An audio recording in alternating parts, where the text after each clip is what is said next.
नमस्कार, उत्तराखंड की खबरों के साथ मैं हूं मनोज मानस। खबरों का रुख करेंगे उससे पहले देख लेते हैं इस वक्त की अहम हेडलाइंस। उत्तराखंड में 22 नवंबर को 29 शहरों में होगी डीएलएड प्रवेश परीक्षा।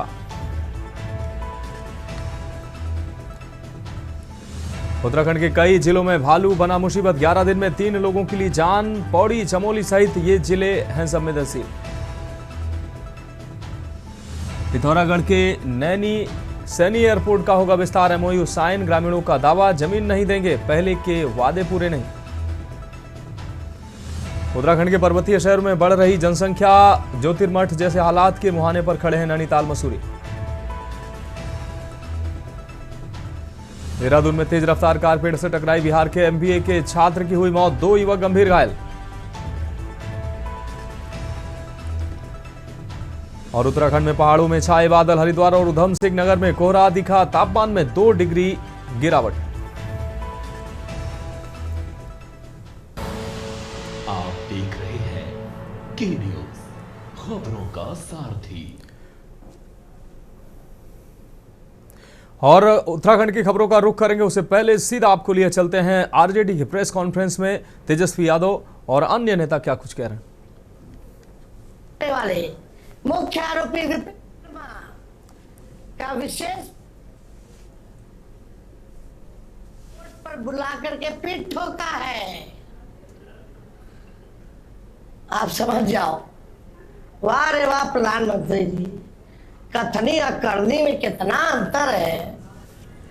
थोड़ा सा भी तो लज्जा आना चाहिए कि बोल क्या रहे हैं, कर क्या रहे हैं। थोड़ा सा अपना पुराना भाषण ही बिहार का पढ़ लीजिए। आपको तो बिहार आने में शर्म आना चाहिए था, फिर भी आपने जो है कोई मर्यादा नहीं रखी। सृजन घोटाले वाले विपिन शर्मा को बुला के पीठ ठोक रहे हो भाई, जो मुख्य आरोपी है, विशेष पास बनवा करके। आनंद सिंह, हुलास पांडे, राजबल, मनोरमा देवी, आनंद मोहन, सुनील पांडे बड़े अच्छे लोग हैं। ये लोग तो कुछ चलाते नहीं हैं, मिलता नहीं है ना। ये लोग तो भोलेनाथ पे दूध चढ़ाते हैं, है ना। वही है, भाजपा में जाओगे तो पाप धुल जाएगा। गंगा जी में नहाइएगा, गारंटी नहीं है कि भैया पाप धुले कि ना धुले, लेकिन आस्था हम लोगों की है गंगा जी के प्रति। लेकिन ऐसे ऐसे लोगों की आस्था गंगा जी से ज्यादा मोदी जी और अमित शाह में है। कुछ करेंगे, पाप धुलने की गारंटी जरूर है। यही हो रहा है। अब हम क्या क्या हम बोले, अब तो हमको तो बोलना भी ठीक नहीं लगता।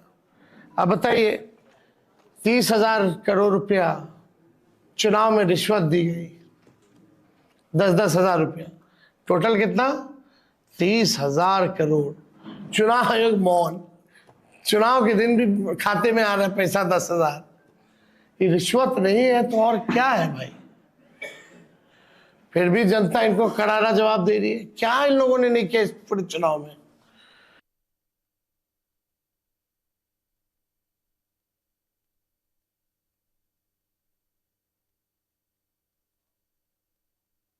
और आज दूसरे चरण के 1 साल हो गया।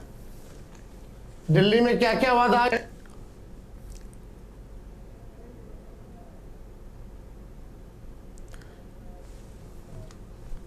तो दूसरे चरण के मतदान कल होने हैं और उससे पहले आरजेडी की प्रेस कॉन्फ्रेंस, जिसमें तेजस्वी यादव ने साफ तौर पर भारतीय जनता पार्टी पर और एनडीए के नेताओं पर निशाना साधा है। अब बढ़ेंगे अगली खबर की ओर। मंगलौर से अहम खबर है, बारातियों को कार से स्टंट करना महंगा पड़ा है। मंगलौर पुलिस ने कार्रवाई की है। गाड़ी की खिड़कियों से बाहर निकलते हुए बजाई हूटर। दिल्ली हरिद्वार हाईवे से गुजर रहे थे बाराती। खतरनाक ड्राइविंग करने पर 7 वाहनों का कटा चालान। हाईवे पर लगे सीसीटीवी कैमरे से कई गाड़ियों की पहचान की गई।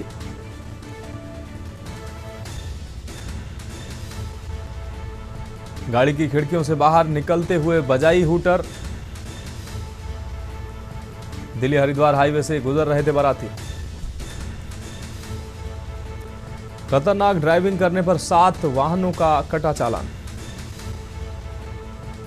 हाईवे पर लगे सीसीटीवी कैमरे से भी की गई गाड़ियों की पहचान। तो मंगलौर से अहम खबर, बारातियों की कार स्टंट बारातियों को करना महंगा पड़ा। मंगलौर पुलिस ने बड़ी कार्रवाई की। गाड़ी की खिड़कियों से बाहर निकलते हुए बजाई हूटर। दिल्ली हरिद्वार हाईवे से गुजर रहे थे ये बाराती। इस दौरान कार की खिड़कियों से निकलकर हूटर बजाते नजर आए।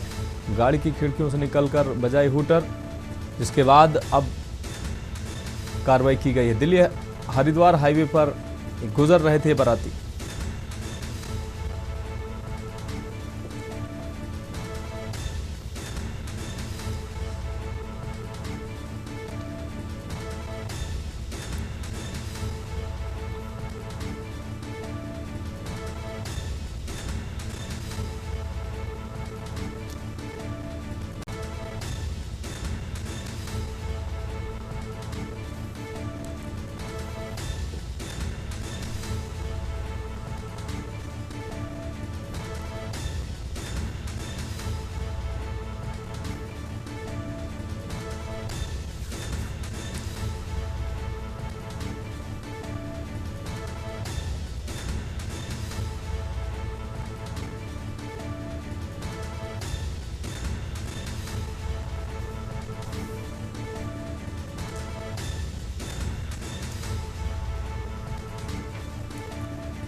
रुकने अगली खबर का खबर पौड़ी से है, जहां जल संरक्षण की दिशा में भारतीय रेड क्रॉस सोसाइटी की पौड़ी शाखा ने एजेंसी चौक स्थित नाले का सौंदर्यीकरण किया। जिलाधिकारी स्वाति एस भदौरिया ने एजेंसी चौक के समीप नाले का स्थलीय निरीक्षण किया तथा उससे पानी भी निकाला। जल स्रोत के संरक्षण को लेकर भारतीय रेड क्रॉस सोसाइटी की जमकर सराहना की और सराहना करते हुए कहा कि भारतीय रेड क्रॉस सोसाइटी की ओर से जल संरक्षण की दिशा में बेहतर प्रयास किया जा रहा है। पौड़ी में स्थित अन्य पेयजल स्रोतों के रखरखाव को लेकर काम किया जाएगा। गढ़वाल विश्वविद्यालय के आपको बता दें संस्कृति निदेशक एवं रेड क्रॉस सोसाइटी के चेयरमैन गणेश कुकसाल गढ़ी ने बताया कि औडी क्षेत्र में 31 प्राकृतिक जल स्रोत हैं, जिन सभी का संरक्षण किया जाना चाहिए। साथ ही बताया कि इससे पानी वितरण की समस्या को काफी हद तक हल किया जा सकता है।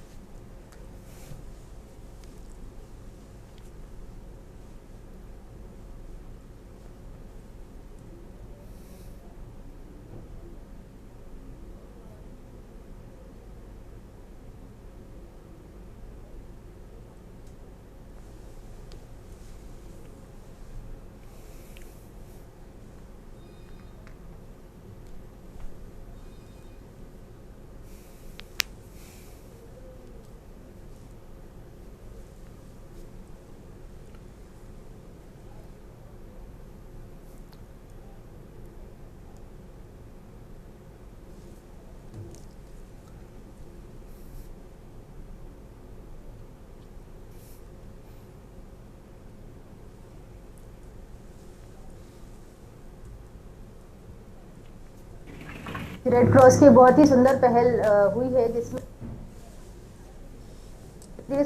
सूखते जा है, तो इसका आज संरक्षण भी किया गया और यहाँ पे आज हम लोगों ने इसके पानी को निकाला भी, उसको पिया भी और बहुत ही अभी ये अच्छा रिच सोर्स है यहाँ पौड़ी में। और इस तरीके से हमें बताया गया कि 31 ऐसे सोर्स हैं, तो सभी पे अब आगे भी इसकी डॉक्यूमेंटेशन की जाएगी, उसको सभी को संरक्षित किस प्रकार से किया जाएगा और इस पर भी काम किया जाएगा। और मुझे पूरी उम्मीद है कि रेड क्रॉस इसमें बढ़ चढ़ कर, जैसे आज उन्होंने स्व प्रेरणा से ये काम किया, उसी तरह से आगे भी इस प्रकार के कामों को करते रहेंगे।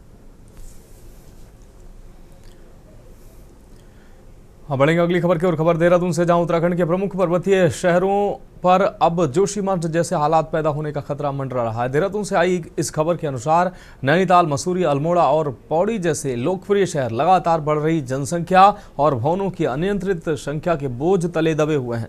ये शहर अब जोशीमठ की भांति गंभीर खतरे की जद में आ रहे हैं। विशेषज्ञों और रिपोर्टों के मुताबिक पिछले 25 वर्षों में इन शहरों में भारी अनियोजित विस्तार हुआ है। इस विस्तार के साथ ही यहाँ भारी मात्रा में बिल्डिंग मटेरियल का उपयोग हुआ है, जिसने इन शहरों के भूगर्भीय ढांचे पर दबाव बढ़ाया है। जोशीमठ में जिस तरह नियम विरुद्ध बहुमंजिला इमारतों के अनियोजित निर्माण ने भूधसाव के हालात पैदा कर दिए हैं, ठीक वैसे ही चिंताजनक स्थितियां अब अन्य पर्वतीय शहरों में भी उभर रही हैं। स्थिति की गंभीरता को देखते हुए इन शहरों पर नियंत्रण के लिए ठोस नीति की तत्काल आवश्यकता है। सबसे महत्वपूर्ण कदम यह है कि शहरों की धारण क्षमता का आकलन किया जाए और उसी के हिसाब से भवन निर्माण पर कठोर नियंत्रण लागू किया जाए। यदि जल्द ही इन अनियोजित विकास और अति निर्माण पर लगाम नहीं लगाई गई तो उत्तराखंड के ये प्राकृतिक रूप से सुंदर शहर गंभीर आपदा का सामना कर सकते हैं।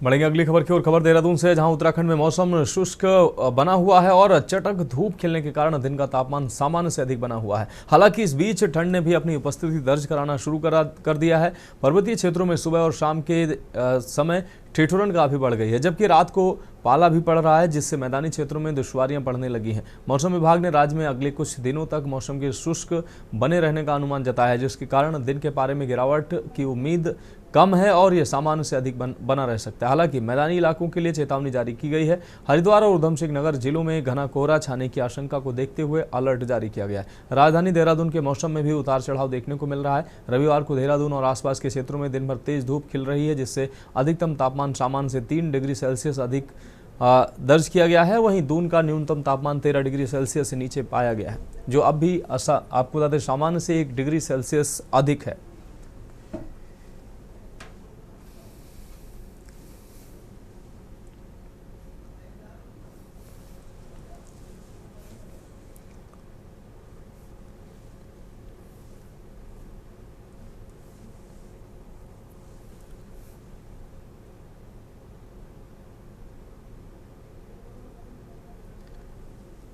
आज हरिद्वार उधम सिंह नगर में अलर्ट जारी किया गया। हरिद्वार उधम सिंह नगर में मौसम को लेकर अलर्ट जारी किया गया है। तो उत्तराखंड में कोहरे का कहर शुरू हो चुका है। तस्वीरों में आप देख सकते हैं सुबह शाम के तापमान में भी गिरावट दर्ज की जा रही है, ठिठुरन भी बढ़ी है, रात में पाला भी पड़ रहा है। तो ऐसे में मौसम को देखते हुए मौसम विभाग ने अलर्ट जारी किया है।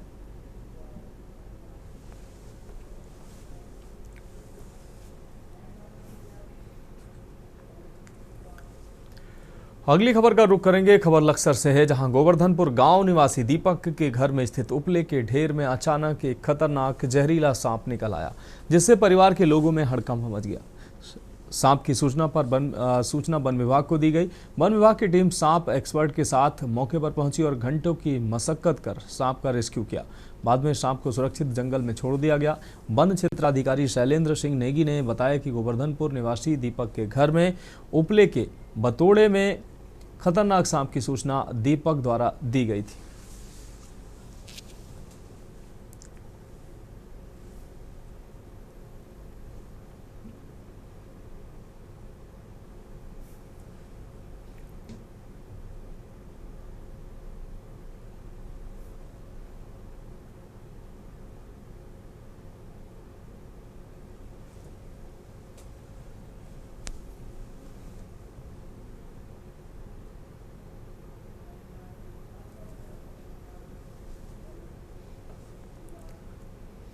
अब बढ़ेंगे अगली खबर की ओर। खबर हल्द्वानी से, जहां आपको बता दें एमबी इंटर कॉलेज मैदान में दूसरे दिन भी जोहार महोत्सव की धूम रही। स्कूली बच्चों से लेकर कलाकारों ने एक से बढ़कर एक सांस्कृतिक कार्यक्रम प्रस्तुत कर खूब वाहवाही बटोरी। पूरे दिन मैदान में स्थानीय लोगों का उत्साह और आवाजाही बनी रही। विभिन्न स्कूलों के छात्र छात्राओं ने अलग अलग प्रतियोगिताओं में भाग लिया। दूसरे दिन महोत्सव की शुरुआत भाषण, जोहारी, शौका, व्यंजन, चित्रकला और फैंसी ड्रेस प्रतियोगिता के साथ हुई। वहीं रंगारंग कार्यक्रम के दौरान पी जाए ठंडो पानी पी जाए गीत पर दर्शक झूम उठे। कार्यक्रमों का शुभारंभ मुख्य अतिथि विधायक वंशीधर भगत और विधायक सुमित हृदयेश ने किया। देर रात तक सांस्कृतिक कार्यक्रम चलते रहे। इसमें शौका कलाकारों ने एकल और सामूहिक गीतों की प्रस्तुति दी। रात के कार्यक्रम में गणेश मर्तोलिया, रुचि जंगपांगी, लोक गायिका स्वर्गीय कबूतरी देवी की पुत्री हेमंती देवी और नेपाली लोक गायिका शांति श्री परिहार ने भी प्रस्तुति दी। एमबी इंटर कॉलेज के मैदान में आयोजित जोहार महोत्सव के दौरान आयोजन स्थल पर कई स्टॉल भी लगाए गए। इनमें पहाड़ी दालों के अलावा गर्म कपड़े और महिलाओं की ओर से तैयार किए गए उत्पाद लोगों को खूब पसंद आए। शहरवासी यहां मुनस्यारी की राजमा और महत खरीदने के लिए पहुंच रहे हैं।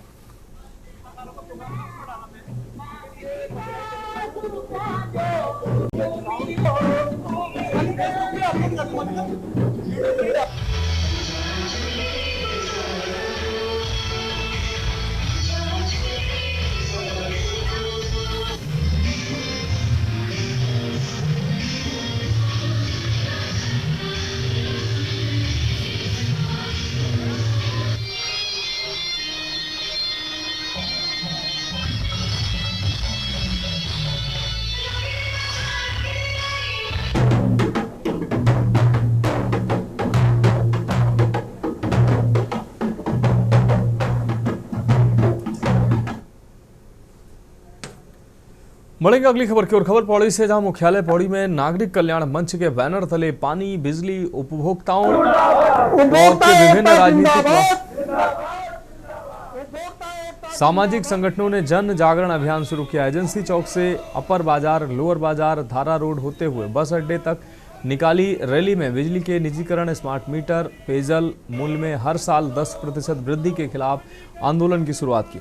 उन्होंने इस मौके पर बिजली वितरण की पुरानी व्यवस्था जारी रखने के सरकार से मांग की तथा बिजली के निजीकरण के दुष्परिणाम जनता को समझाए और कहा कि कलेक्ट्रेट परिसर पर धरना प्रदर्शन के साथ आंदोलन को आगे बढ़ाया जाएगा। जन जागरण अभियान में नागरिक कल्याण मंच के अध्यक्ष रघुवीर सिंह रावत, सुरेंद्र सिंह रावत, ठाकुर सिंह रावत, मकान सिंह रावत और प्रशांत नेगी सहित अन्य अध्यक्ष मौजूद रहे। उपभोक्ता एकता जिंदाबाद, उपभोक्ता एकता जिंदाबाद।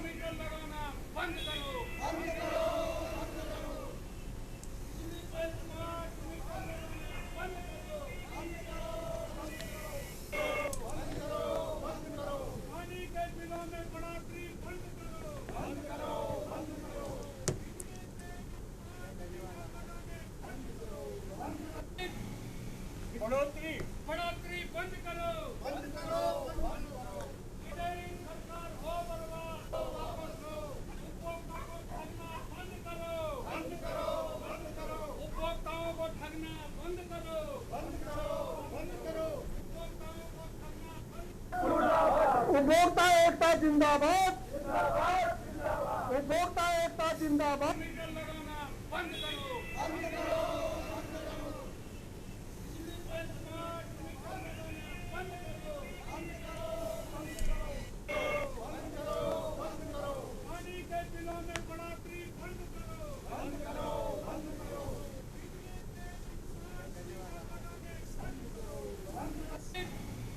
बढ़ोतरी बंद करो, बंद करो, बंद करो।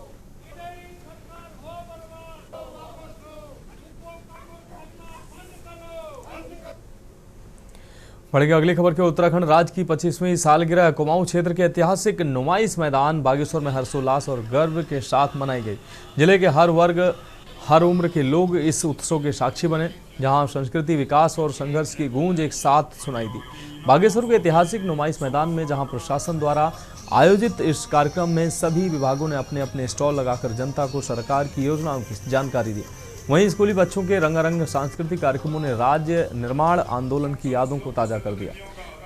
कार्यक्रम में जिले के जनप्रतिनिधियों, अधिकारियों और सामाजिक कार्यकर्ताओं ने अपनी प्रतिक्रियाएं साझा की।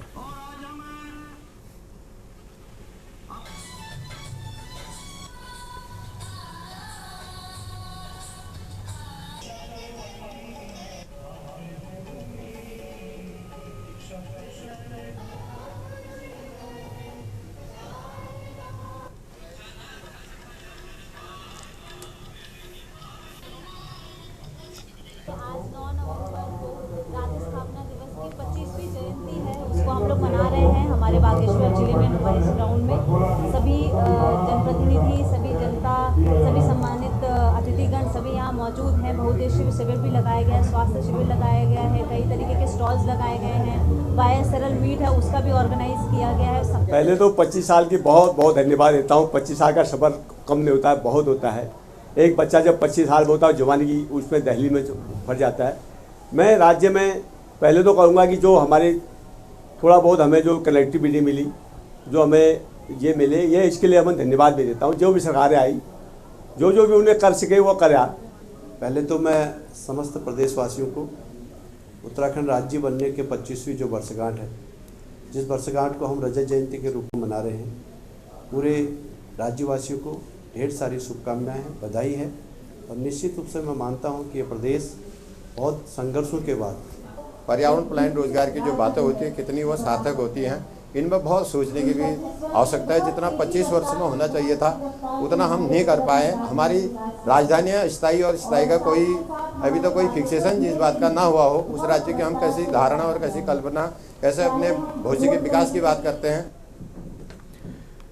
बढ़ेंगे अगली खबर की ओर। विकासनगर के सहसपुर क्षेत्र में एक भीषण सड़क हादसा हो गया। इस सड़क हादसे में कार सवार एक की मौत हो गई जबकि 2 गंभीर घायल हो गए। बताया जा रहा है कि देहरादून की तरफ से आ रही कार रामपुर के बड़ी मस्जिद के पास अनियंत्रित होकर सड़क किनारे एक पेड़ से जा टकराई। टक्कर इतनी जबरदस्त थी कि कार के परकच्चे उड़ गए। हादसे में सत्यम नाम के युवक की दर्दनाक मौत हो गई जबकि 2 अन्य लोग गंभीर रूप से घायल हो गए। घायलों को आनंद फानन में सामुदायिक स्वास्थ्य केंद्र सहसपुर पहुंचाया गया, जहां से घायल विनीत और सौरभ को प्राथमिक उपचार के बाद गंभीर हालत को देखते हुए हायर सेंटर रेफर किया गया है। हादसे का शिकार तीनों युवक शंकरपुर स्थित एक निजी शिक्षण संस्थान के इंजीनियरिंग के छात्र बताए जा रहे हैं। उधर सहसपुर पुलिस हादसे की जांच में जुट गई।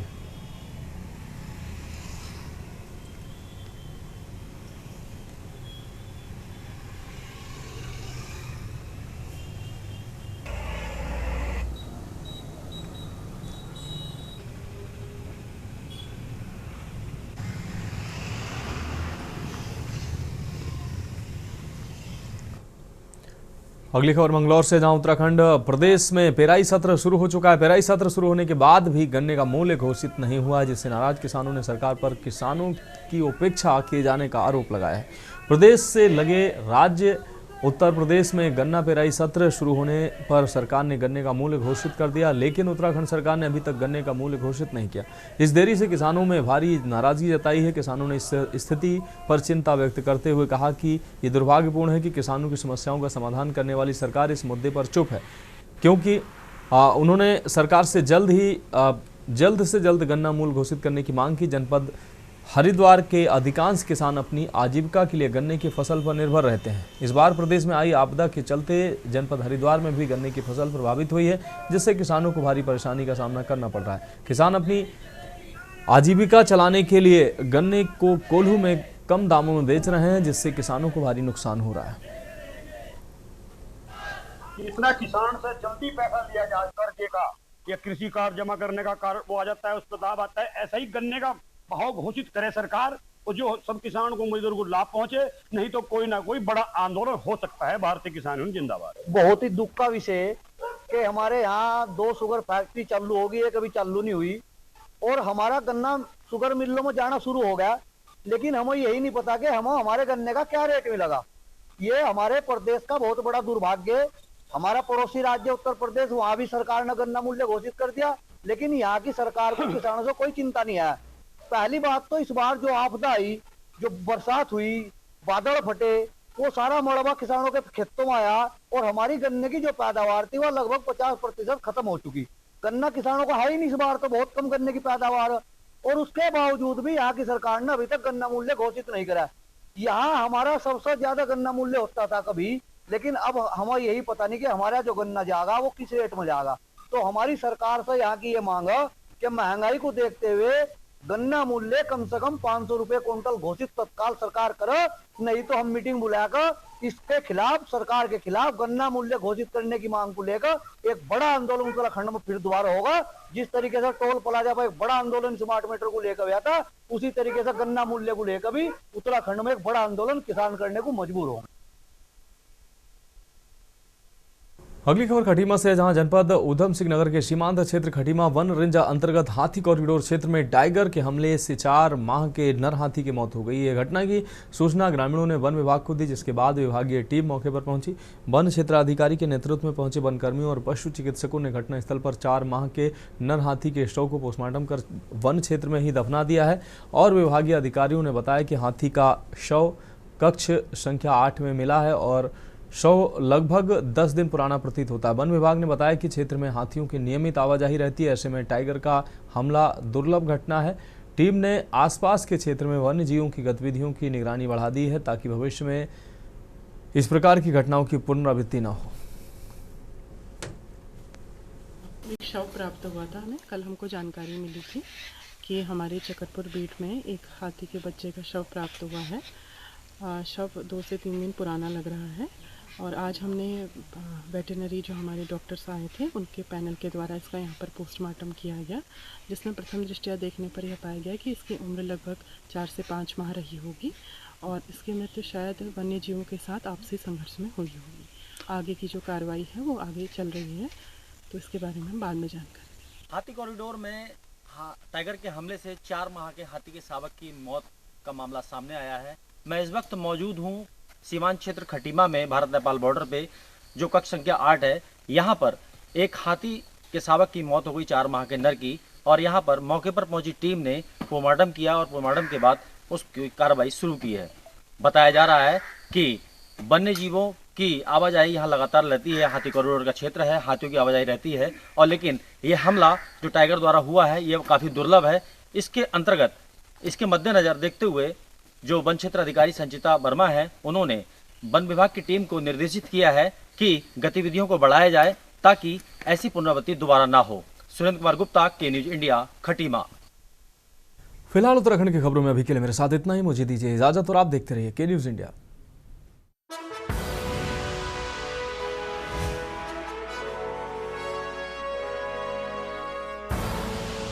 आप देख रहे हैं के न्यूज, खबरों का सारथी।